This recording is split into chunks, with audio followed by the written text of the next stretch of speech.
This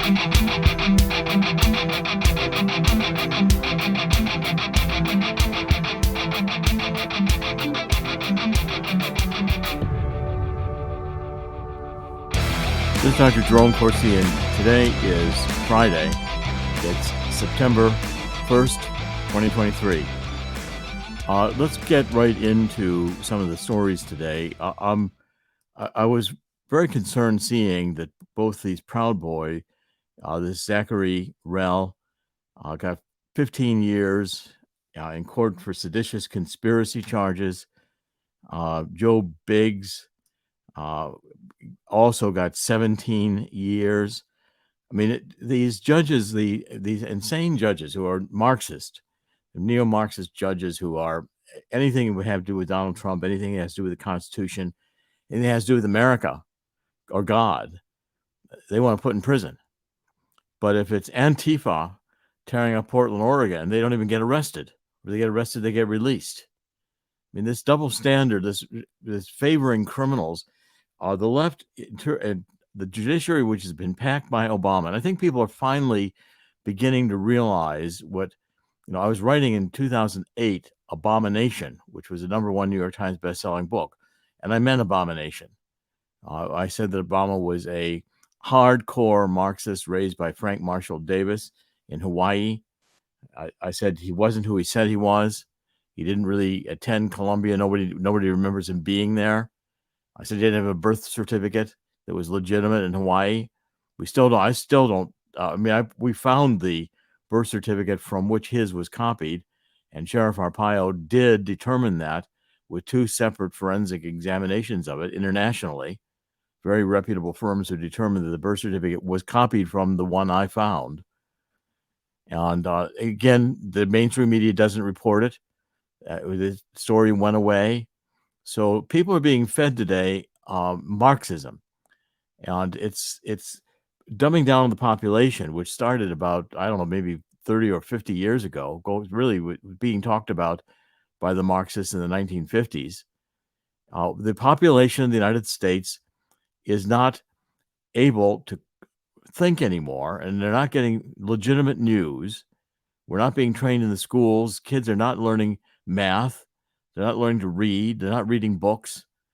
They're playing on TikTok all day long. Well, these are entertainments. These are nice amusements. But the point is, if people are not able to think, they can be fed lies. And that's what's happening over and over and over again. That's going to be a major theme today in this show. It's just how much we've slipped as a country in not educating with the fundamental. It's hard. You have to think.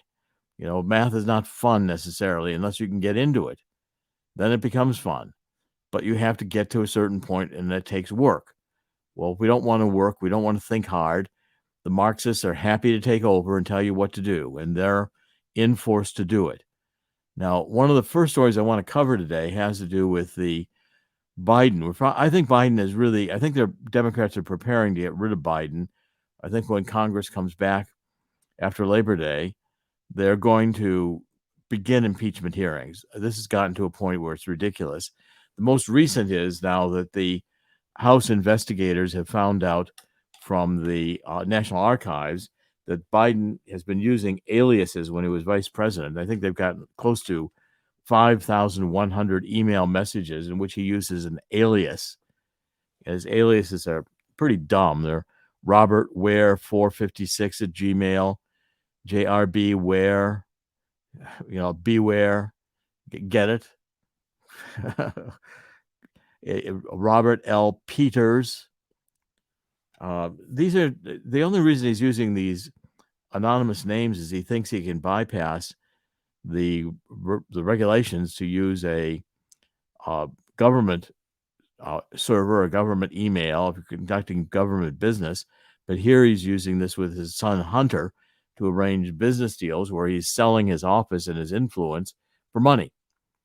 And it doesn't matter whether it's China or Ukraine or which criminal. I mean, the Clintons did the same thing with the Clinton Foundation. So why shouldn't Biden thinks, well, why shouldn't I cash in?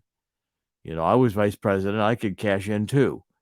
Hillary was Secretary of State. Nobody bothered her with her private email server. Nobody did a thing with it. The Justice Department today is a political machine, and it's there to punish anyone who believes in God or believes in America. If you are pro-life and you get afoul of the Justice Department, they'll put you away for 25 years. If you're wanting to kill babies, they'll give you a free pass. It's evil. Our government is on the wrong side of the issues and not protecting people. Our government is killing people with lies. And it's just, I think Biden is really, finally, the American people have had enough. I think he's completely mentally incompetent. The picture I have of him, here he is in Maui. I don't think he knows where he is. He's making jokes. He's there with a tragedy. And by the way, the Maui tragedy, I think increasingly is being recognized to have been caused by these new Green Deal policies. The left cannot maintain. It's like a couple of weeks ago, or just with a month ago, was it that we found out that Bill Gates wants to cut trees and bury them because they produce some crazy reason. It's climate change reason. Everything's climate change. Hurricane, unprecedented. We've never had one before. Climate change. Hot summer, never happened before. Climate change. Nonsense. Summers are hot. 1930s were much hotter.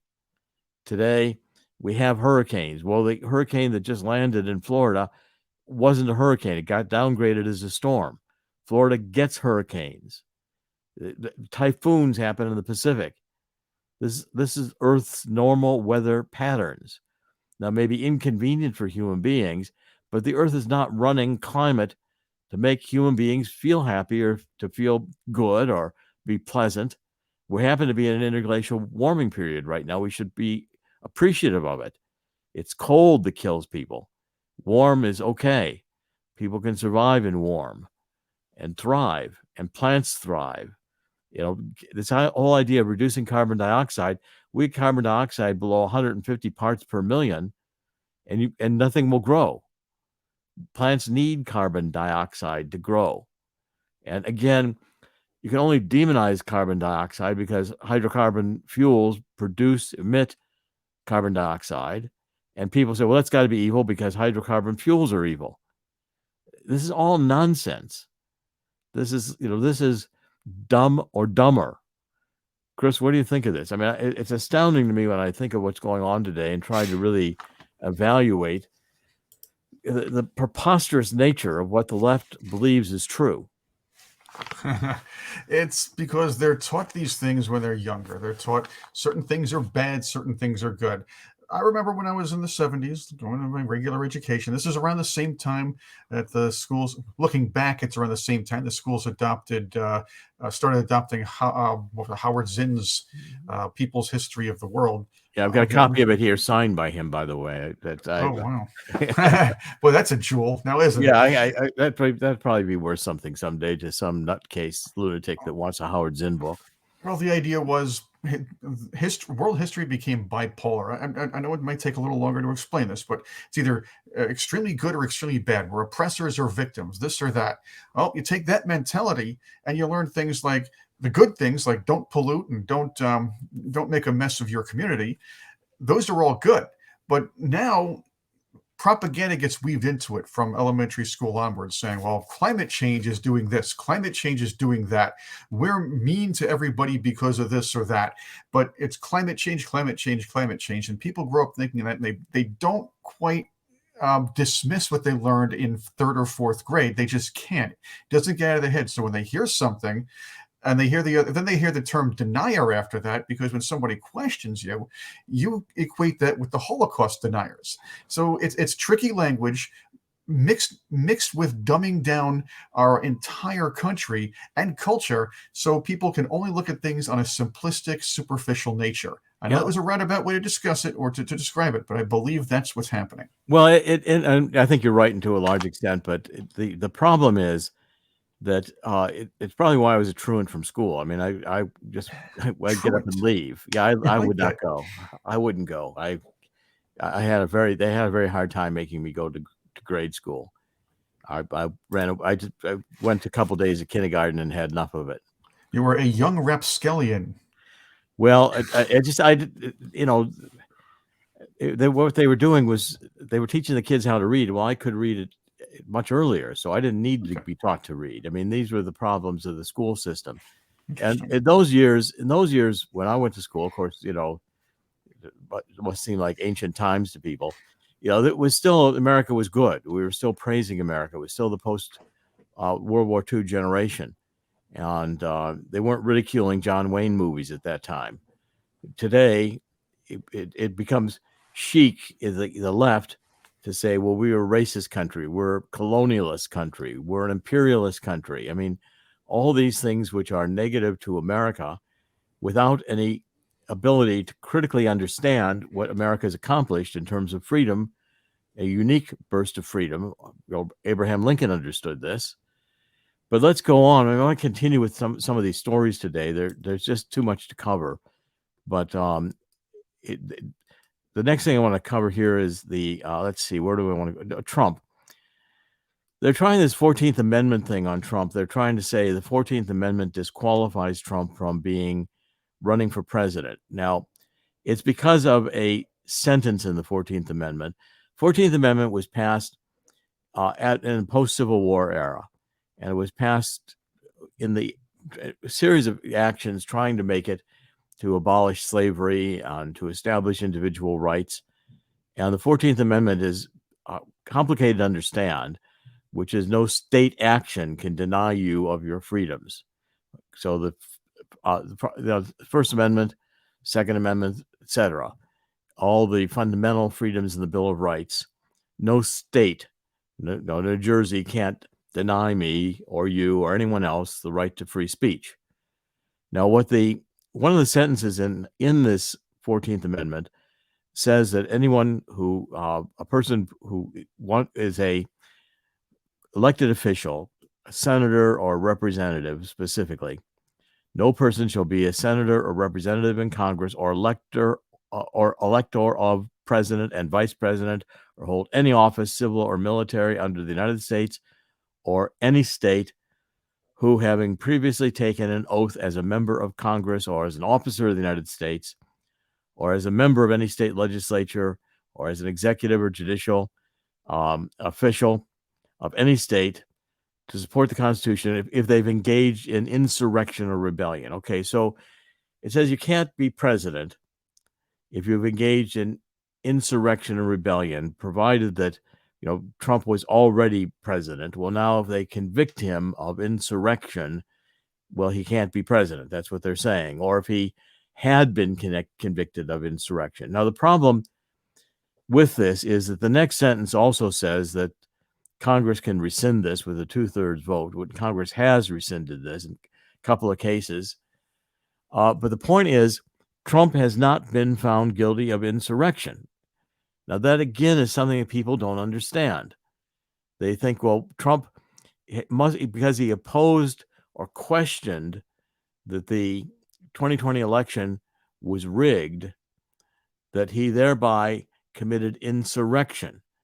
Okay, that's the January 6th issue, because the protesters got into the Capitol and they caused it to disrupt the count of the electors that was going on with Vice President Pence.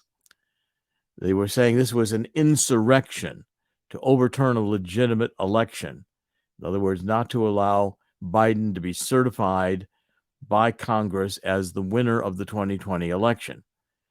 Now, the problem with this is that Donald Trump is not an insurrectionist. He's not there. He legitimately is raising questions about whether the 2020 election was rigged or not. And that's fair to do. The Democrats do it all the time. Democrats lose an election, they contest it immediately, want to recount, say the election wasn't fair. We got to disqualify these ballots. We need to bring these ballots in. Democrats are constantly manipulating elections.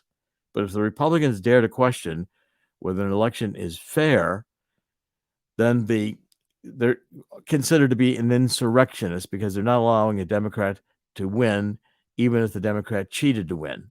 They don't want to be questioned. Fundamental to the left is they do not want to be questioned.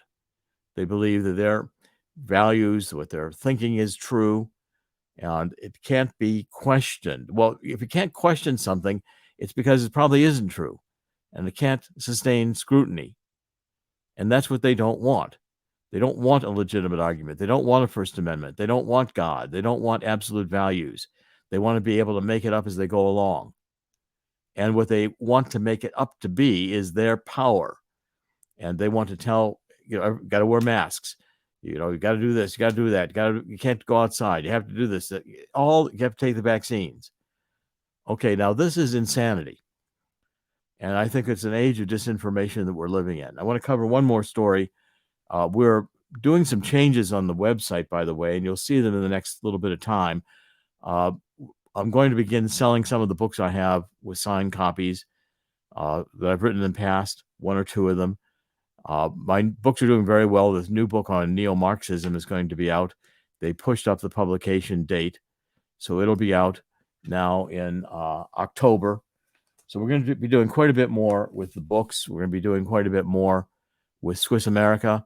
I'm saying that the crash is going to occur in the stock market probably in October. And I'm encouraging people to talk to, get a copy of this book on the coming global crash. It's happening. And right there it is. Chris is showing it to you. And get familiar with the economics. People are losing jobs. Inflation rates are going up again. The Federal Reserve is going to have to raise rates because they're printing money like crazy.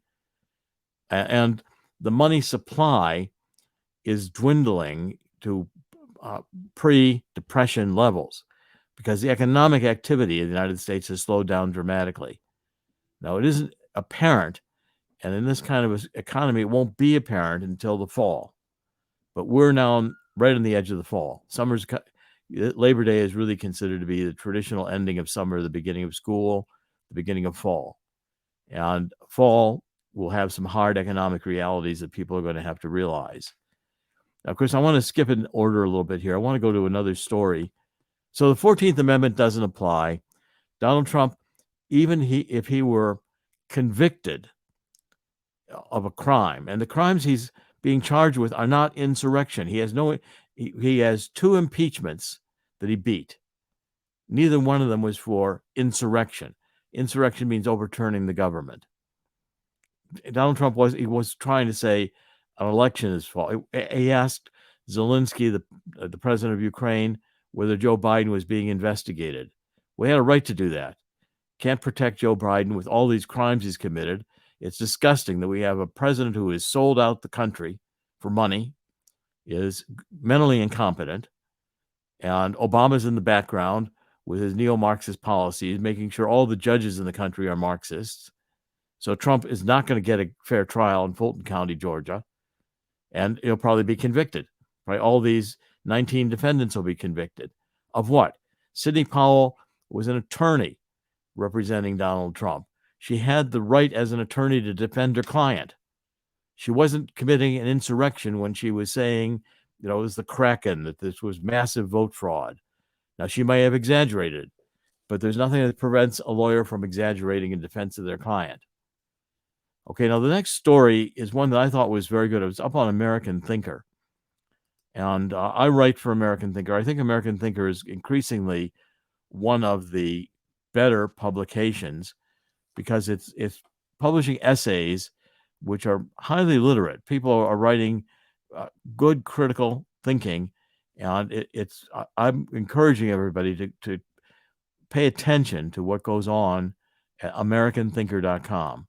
Now, this article, which was written by someone I don't really know very well, his name was Steve Feinstein, and he said the biggest missed story that we missed in the 21st century is the incredible dumbing down of the American public to the point where a cripplingly large percentage of the adult population is no longer willing or able to exercise independent critical thinking in order to take decisive action on a wide range of issues that shape the direction of our economy, culture, and personal freedom. That's right. It's true. Indeed, too lazy and unmotivated to analyze readily available, credible data, far too many people have ceded their personal independence to government entities, dictates clearly designed to increase government control over the population, not for the general good of the population. He took some examples. Masks. When COVID first hit, we were told to mask up.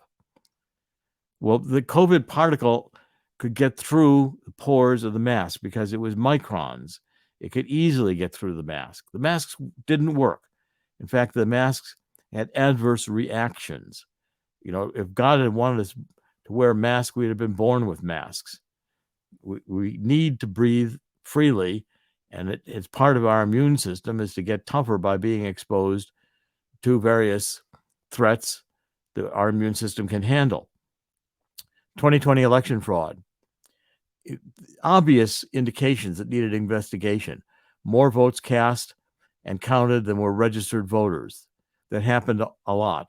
Ballot stuffing in drop boxes caught on camera during the wee hours of the night. Well, that couldn't be fraud, could it? Sure it could. Late ballots coming in at a statistically impossible 90% plus could not have been by accident manner for one candidate. More indication of fraud. Republican poll observers being kicked out, then an overwhelmingly high proportion of voters suddenly materializing for the Democratic candidate. Mail-in voting procedures being widely implemented because of COVID, but there were no verifiable chain of custody procedures and no mechanisms to confirm voters' signature authenticity. Voting machines proved to be connected to the internet, despite vehement protests to the contrary. These are legitimate questions and can be raised. And to raise them is not insurrection. To raise them, this is First Amendment rights to question. Donald Trump's all these prosecutions against Trump fail if, in fact, the election was rigged.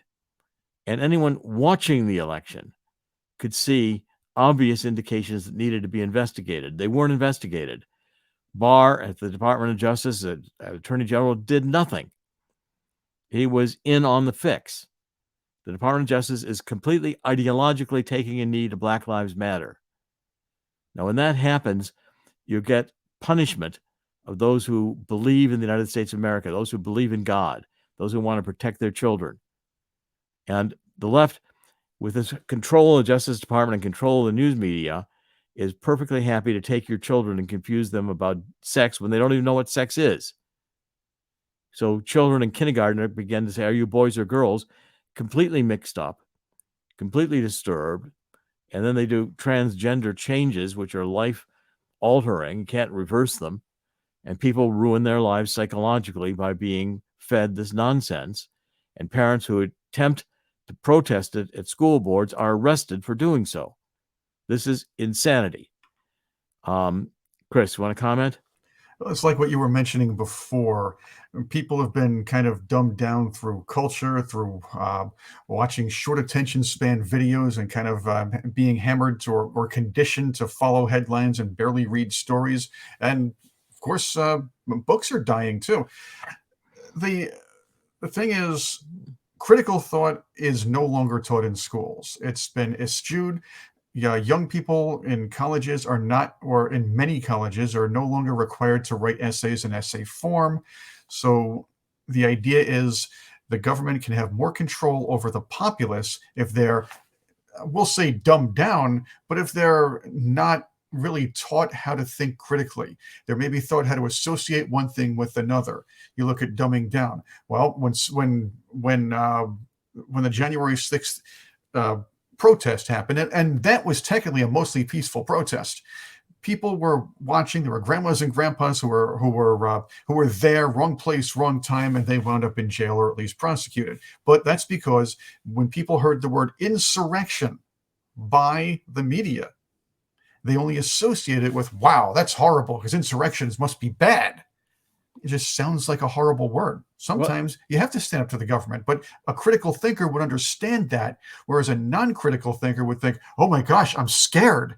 Well, Chris, look, it's a matter of controlling the language and perverting the language. There you go. And the left does this all the time. I mean, But this you have to article, dumb down people to achieve this. You have to dumb people down.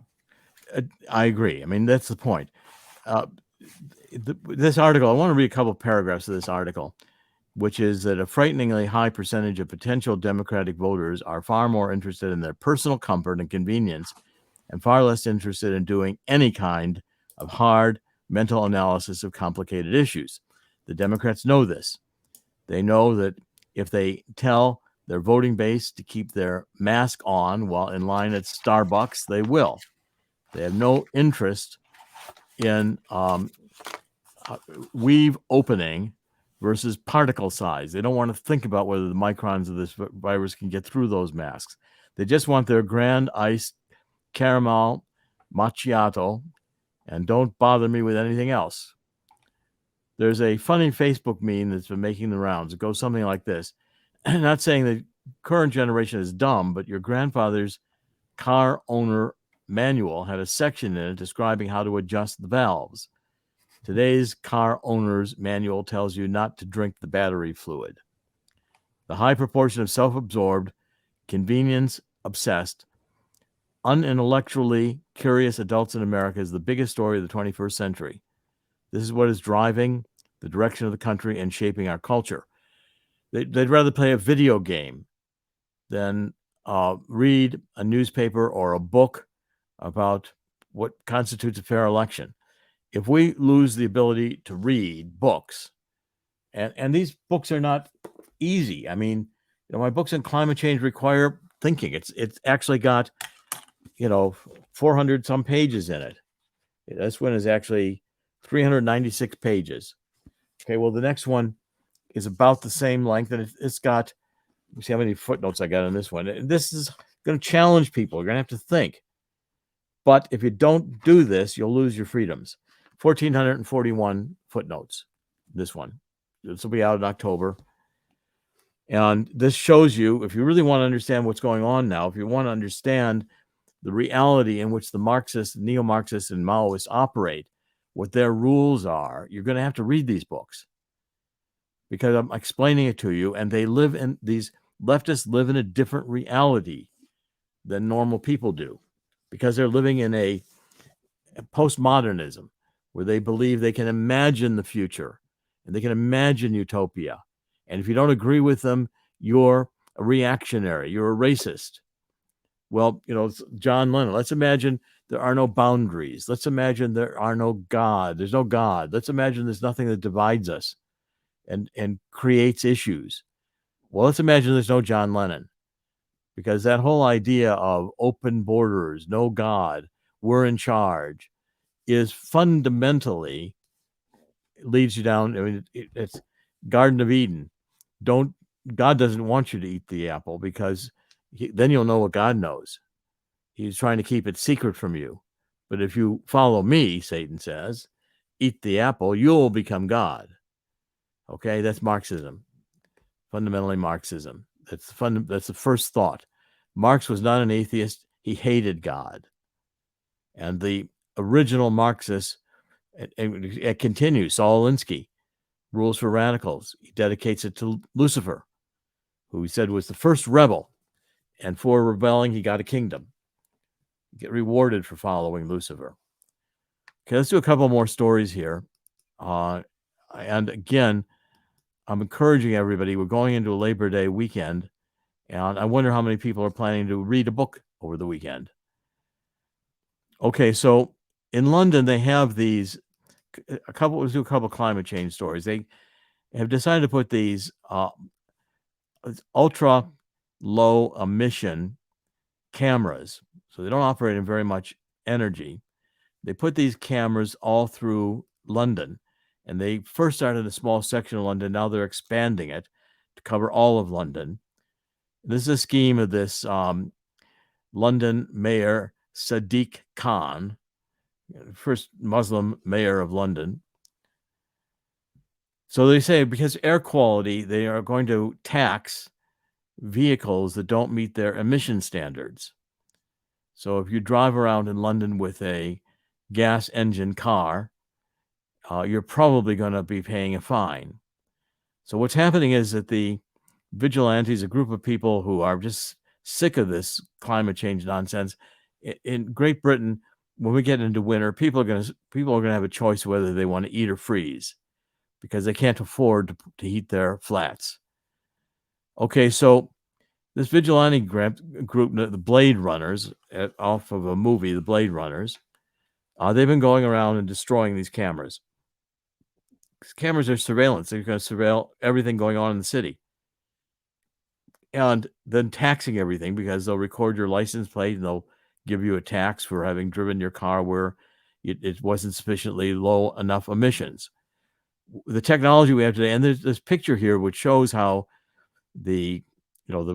how many of these cameras are being destroyed, is pushback from people who are saying we don't want to be surveilled. We don't want to have to live under all these restrictions for carbon dioxide, which is a hoax. The sun heats the earth. When the sun burns hotter, earth is warmer. That's called summer. Okay, it's also called periods of time when we're closer to the sun because our orbit is more circular. It will become more elliptical. We will have an ice age again. I'm living in New Jersey. Where I'm living, there's huge boulders here. These boulders didn't come from here. They were dropped here by the glaciers, which dug out the Great Lakes and dug out a lot of the land north of us. These boulders were carried here by the glaciers. And fundamentally, people have no concept of geological time. The whole purpose about education is opening up your mind to realizing dimensions of reality and how things truly function. And if you don't do that, if you're just worried about, playing a video game or looking at TikTok, ridiculous little videos, you're missing out on a whole dimension of reality, and you're exactly where these oligarchs want you in order to be controlled. You will walk yourselves into slavery. Okay, so that's one story. And the next story I wanted to cover is, I think, equally important in that some studies have been done in France, people taking surveys, and 54% of the people who in France have bought these electric vehicles regret having done so because they don't work. So the study that was done, and by the way, when the study was reported, they say, oh, well, electric cars are gaining a bigger percentage of the market and they're getting accepted. So it starts out the electric car is clearly increasing its presence in the global scene. In July, the EU market share of battery electric cars rose to 13.6%, up from 9.8% in the same month last year. Okay, so that's all positive. Third paragraph. However, a study carried out in France by Monta, a Danish startup specializing in EV charging stations, in collaboration with the multinational market analysis consultancy YouGov, reveals that many buyers of electric cars are not happy about their choice. So the fourth paragraph, I have to go 4 paragraphs into the story to find out what the real point is, which is that according to the survey conducted in March, and the results were released in August, 54% of the owners of electric cars said they regretted their purchase because of the uptick in electricity costs. Other factors included a lack of transparency that often means the consumer only discovers the real price of charging once the process is completed. Respondents also noted the difficulty finding out where the best rates are available, the need to download various apps due to a fragmented market. So they're finding out these cars really don't work. Where are you going to charge it? How much is it going to cost to charge it? They function differently. They accelerate very, very fast. If you run out of electricity, the thing is dead. It can't even roll it. These cars, electric vehicles were abandoned in the very first days of automobile creation because hydrocarbon fuels were more powerful. So again, the disinformation is rampant. And that's, I think, one of the fundamental fights that as I said, I've just turned 77 years old, and I've decided not to be retired. I'm going to write more books. I'm going to do more podcasts. Next month, I will be rolling out new telemedicine programs. We're going to, I'm going to be extremely active again to try to reverse this godlessness and to try to bring to people. And I think we're down to only a few solutions because the rampant nature of the culture control, this culture war we're in, we're in the middle of a cultural revolution equivalent to what the Chinese went through after Mao came to power.